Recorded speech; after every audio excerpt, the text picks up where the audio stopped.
Vi skal i den her video se på, hvordan primary links og menupunkter fungerer. Primary links er den menu, der som standard vises, og som typisk vises heroppe i topbaren. Og som også er det, vi i det her tilfælde har vores menupunkter her vist under. Det er sådan, at hvis man vil oprette underpunkter til de her menupunkter, som ligger under primary links, så er det design afhængigt, om de bliver vist eller om de ikke bliver vist. Nogle designtemaer vælger at vise dem, mens andre er opsat til ikke at vise dem. Og der vil det kræve, at man går ind og slår et bestemt modul til, før man kan få dem vist. Vi vil i det her eksempel kigge på, hvordan vi får lavet et menupunkt i primary links, der hedder opskrifter, og som når man klikker på det, som her, bliver vist hernede med sine underpunkter og deres eventuelle underpunkter. Gå herover. Vi starter med at oprette vores menupunkt her under primary links, som skal hedde opskrifter.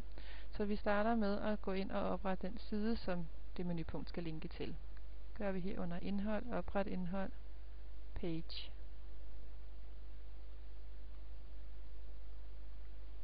Her skriver vi titlen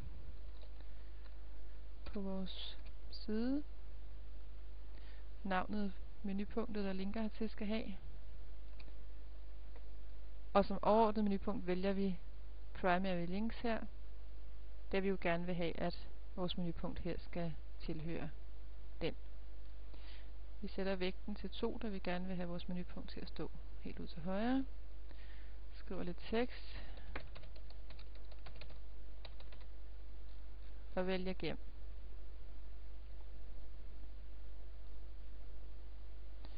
Så vil vi oprette vores underpunkt til opskrifter. Det gør vi igen ved at oprette siden, som underpunktet skal linke til.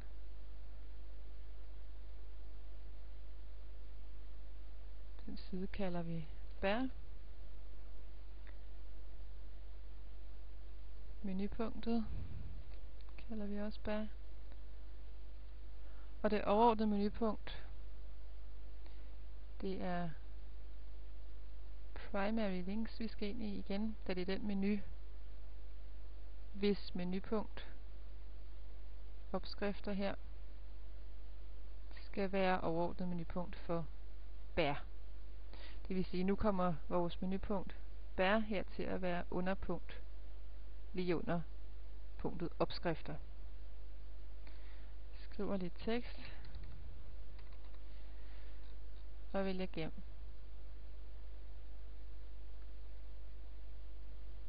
Vi klikker nu på opskrifter og skulle jo gerne få vist underpunktet, men det kan vi se, det gør vi ikke. Og det er på grund af, at det her designtema er et af de temaer, som ikke som standard viser underpunkterne til menupunkterne i primary links. Så det vi gør nu, det er, at vi går ind og slår et modul til, som kan få de her menupunkter til at komme frem. Vi går ind under opbygning, moduler og vis.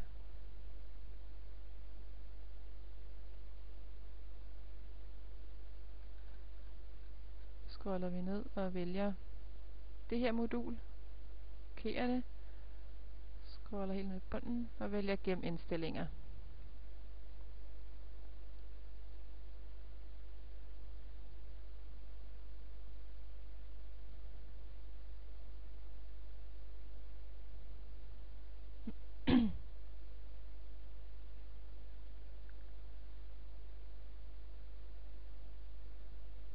Så går vi ind under indstillinger, finder modulet her,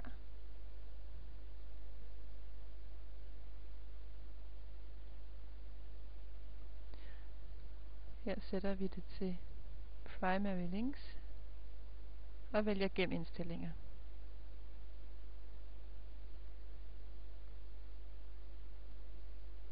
Så går vi ind under opbygning, blokke, vis. Nu skal vi nemlig ind og vælge, hvor vi vil have vist de her underpunkter henne på vores side.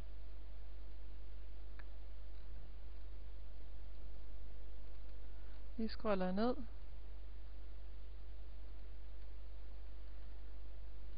Finder modulet her. Og det er den, der hedder second level.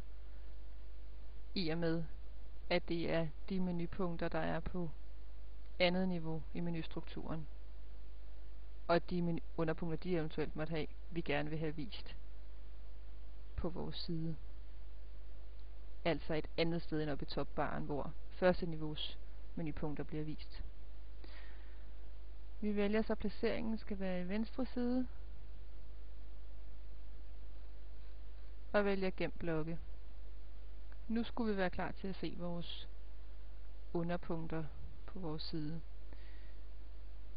Klikker på vores menupunkt og kan se, at nu kom vores underpunkt herned og blev vist. Og laver man så yderligere underpunkter til det her punkt, så vil de også blive vist her.